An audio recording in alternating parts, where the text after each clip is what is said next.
Hello everyone. This is a tutorial on how to play my arrangement of Old Joe Clark. Now the tab can be downloaded free of charge from my website. There'll be a link in the video description. There'll also be a link to a video that I made recently which is a full arrangement of Old Joe Clark.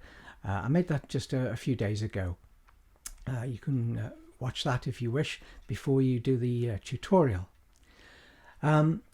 Now, Old Joe Clark is a folk song, and it can be written in any key, it can be played in any key, it can be given any chords. The chords that I've given it, there are only two. They're the chords of C and G minor. Now, before we go any further, if you've not downloaded the free tab, just stop the video now and download this page, and I shall refer to this throughout the tutorial. So let's make a start. If you look carefully at the tab, you can see that it's in quadruple time, 4/4 time, and right at the beginning there's something called an anacrusis. Now in America this is called, in England it's called an upbeat. In America it's called something else. It's called, can't remember, but you can see it's two notes. It could be more than two notes, it could be one note. It's usually a beat long, and it comes before the first main bar. It's called a pickup in America, I believe. The proper name for it is an anacrusis. It can be as many notes as you like, as long as it's less than a full bar. And it leads into the first main bar. Now we can see we're in the key of C. There are no sharps and flats in the key signature, but we do have a B flat that's played throughout. It's more of a modal piece, this, rather than a C major piece.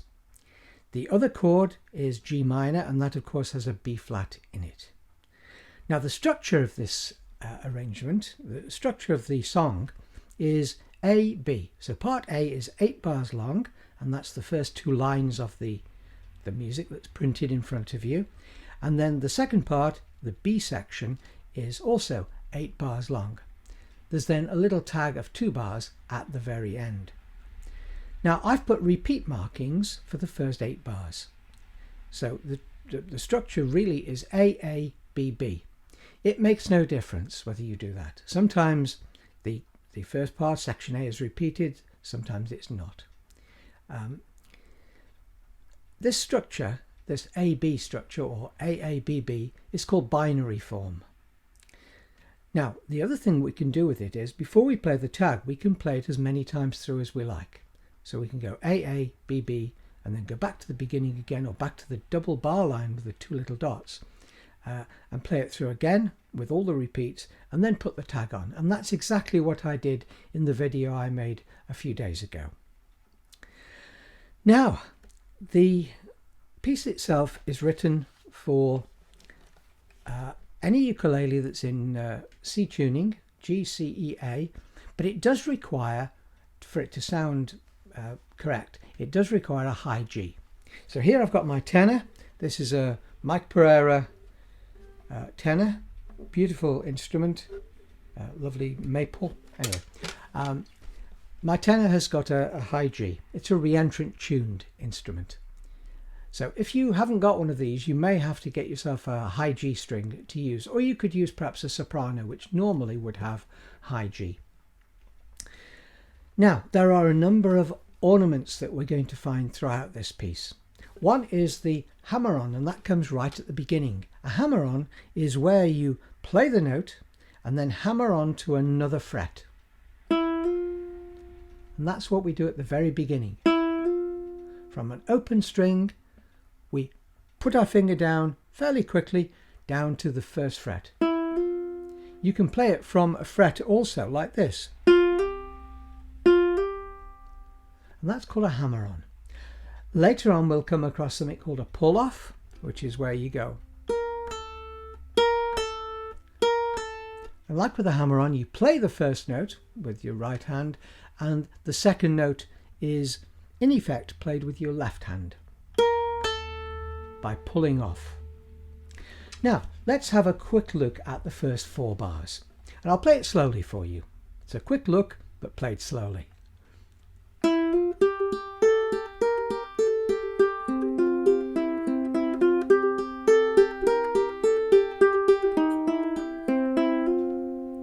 And there that pickup is again, because it's a pickup for the second phrase. It's exactly the same as the very beginning. What you'll notice with this tune is that the G string, the 4th string, is played almost throughout, not entirely, but almost throughout, and it gives a sort of ringing drone sound, which is very nice with this sort of style of music. Now, we're playing in what we call first position. Some people get a little bit confused between the word position and the word inversion. An inversion is something entirely different, but a position is where you put your fingers on the fretboard. So that is first position, because your first finger there, that index finger, is behind the first fret. The other fingers take care of the next frets. Second finger, second fret, and so on. So we're in first position almost throughout. Just at the very end, we're going to change position to second position. So just to recap, where your fingers go on the fretboard is called a position, not an inversion. An inversion is more to do with which note is the bass note or the lowest note in the chord. So here we go again.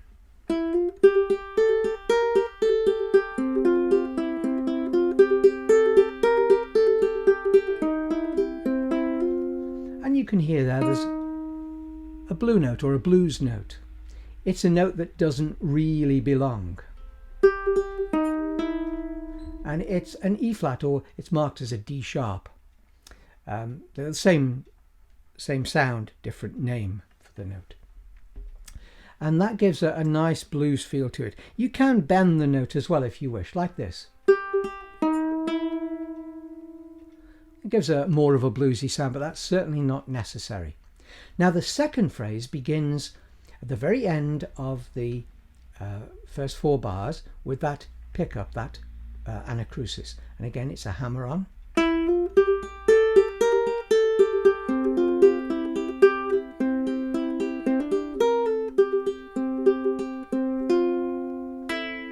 Now, the ending differs depending on whether you're playing it the first time or the second time. I went on to play it for the second time then, by mistake. So we've got the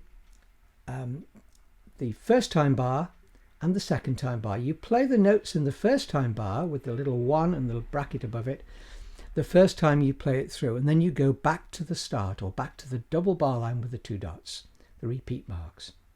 Second time you play it through, you play the second time bar, which is this. And that leads on to the B section, the next section. But before we get there, we've got a little passage that's rather more tricky than the rest.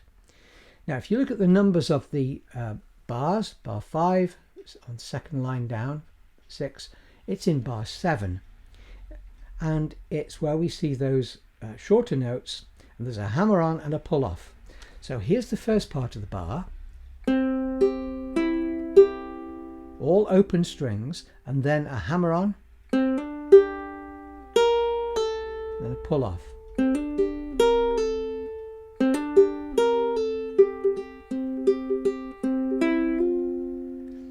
At full speed it would go, or at a faster speed it would go.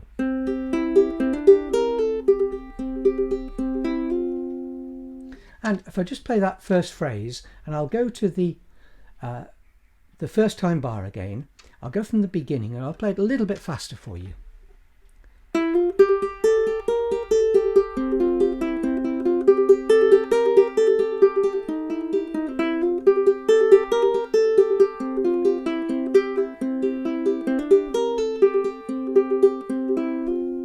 There we are. Now, there is just 1 or 2 other things I'd like to say about this first section, or there are 1 or 2 things I'd like to say. One of them is that we do break from the G drone in bar 2, it's, we go to the C string there.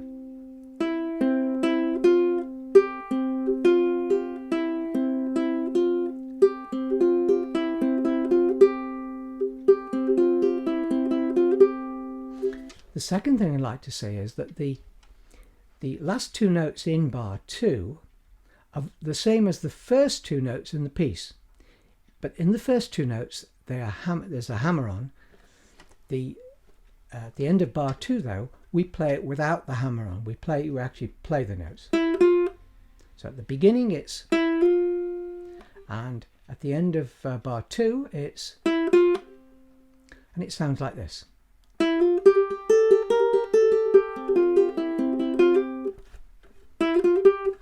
And then we move on to the next bit. So that's really all there is to that first section, section A. Oh, there is another pull-off, and it's in bar 6. It's at the last two notes of bar 6. That's the second line down. You'll notice, of course, that we've got both tab and music. A lot of people do like to read music as well as tab. But there's another pull-off there, and it's this. You notice that you have to actually play the pull-off with your left hand.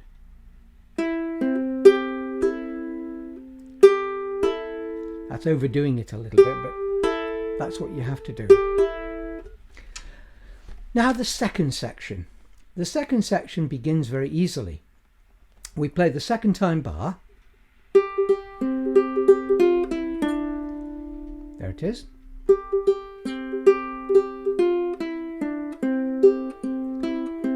All open strings here, then back. And there we have that blues note again. This time, because it's going downwards, it's written as an E flat rather than as a D sharp.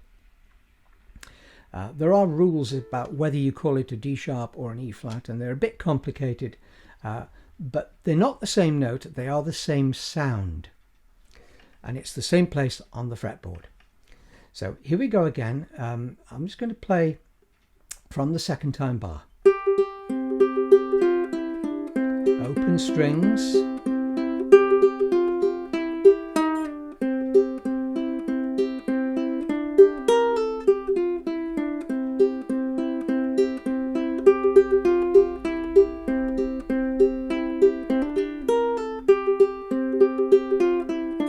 And there, that was the first time bar of the second half, and that's obviously the same pickup as the beginning of section B in line 3. The tricky bit that we see in bar 13, 14, 15, 16 is the same as in the first section. So once you've learned it, you've learned it. You don't need to learn it again. There is a tricky bit though at bar 13. I'll just play it from bar 12, where we have all of those open strings. They're very easy to play. Right, here we go.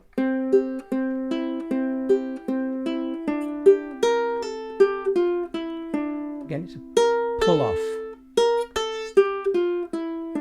And that scale passage down goes to the next note, which is the melody again.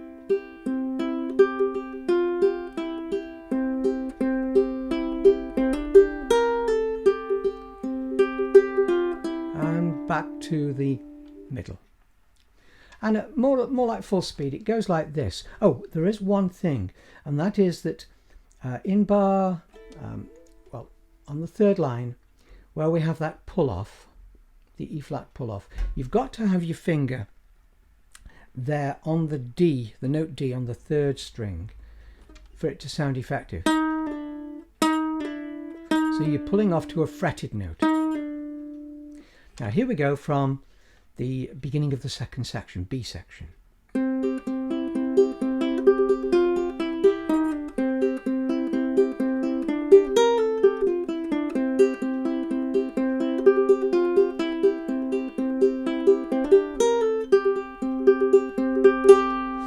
that's the second time bar, so it is different.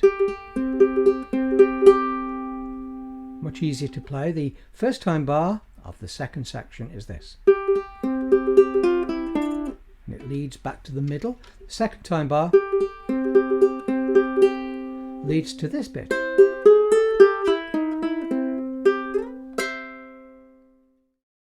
So now we come to the tag at the end, the last two bars. For this passage, let me just play it for you first. I'll play it slowly.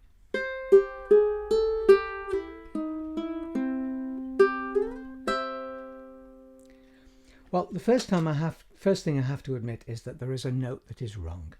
It's the last but one note, and it's written as an E. It should be a G. So instead of it being the open string, open second string, it needs to be the third string, which you're going to play with your second finger, in fact. And we slide up to the 8th fret with that second finger. The first finger goes on the 7th fret of the first string. But let's go back to the beginning of that coda. First of all, we've been playing in first position all the way through so far. To play this coda in first position is a little bit tricky because it would mean using that pinky finger, that little finger, which is a perfectly good finger to use, but it's tricky. So I've moved the whole of this last two bars up to second position.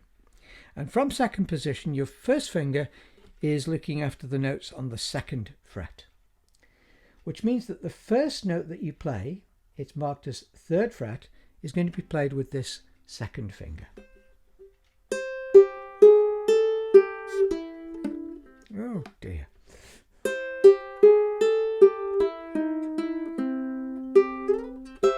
Sometimes it's harder to play slowly than it is to play it at full speed if you've learned it. So we're going from that note there, that's C. Again, I'm bending this little note here. You don't have to do that. It just sounds quite effective. A pull off.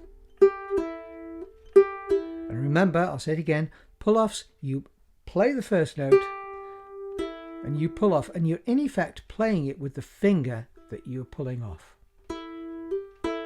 Like that. Again, you can bend that note if you like. It's that D sharp again.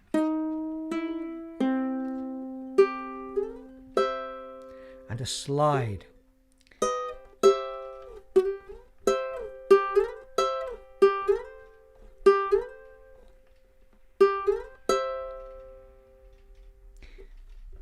Okay, so how fast do we play this piece of music? Well, it really does depend on how fast you can play the trickiest bit. There's no point playing it incorrectly. It's just a waste of time if you're going to play it incorrectly. It's much better to play something correctly, but slower. The second thing perhaps to consider is that it doesn't have to be played fast. You'll often hear this played at a sort of breakneck speed by maybe a bluegrass group, you know, someone on banjo and fiddle and guitar, and it sometimes, to my mind, goes a little too fast. There's nothing impressive about something that goes fast. What is impressive is how musical it is. So you need to take this at whatever speed you're comfortable with, and if it's this sort of speed,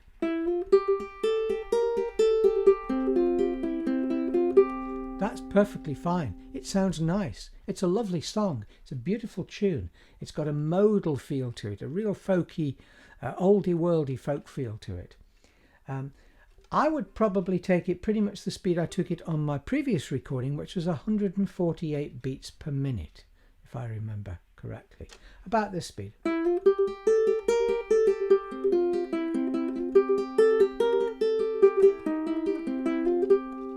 But remember, if you're going to take it at that speed, you've got to play this last section at the same speed. You can slow it down if you want to, but it's probably best to take the whole piece of music at the same speed. Now, I think that's about all I have to say about this piece of music in this tutorial. We've learned about hammer-ons, we've learned about pull-offs, we've learned about slides, we've learned about structure.